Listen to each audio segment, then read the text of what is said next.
কিছুদিন আগে জান্নাত তো আমার নিয়ে কথা বলছে, এখন কি?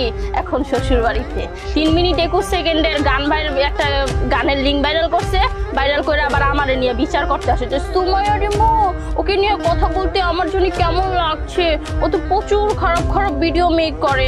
আরে ভাই, তোদের মতো তো 3 মিনিট 21 সেকেন্ডের ভাইরাল করি নাই। ওকে, এখন শ্বশুর বাড়িতে আছে বাবা, তো হ্যাঁ কেমন লাগে?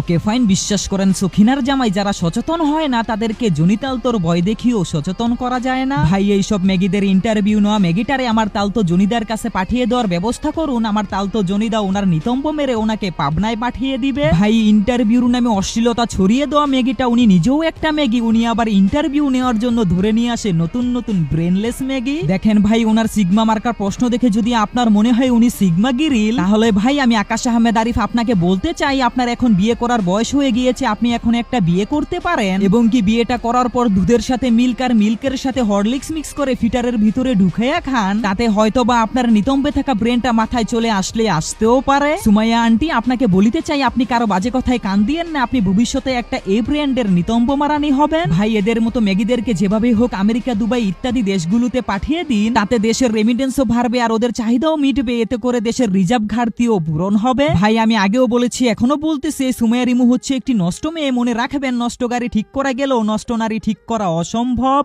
ধন্যবাদ।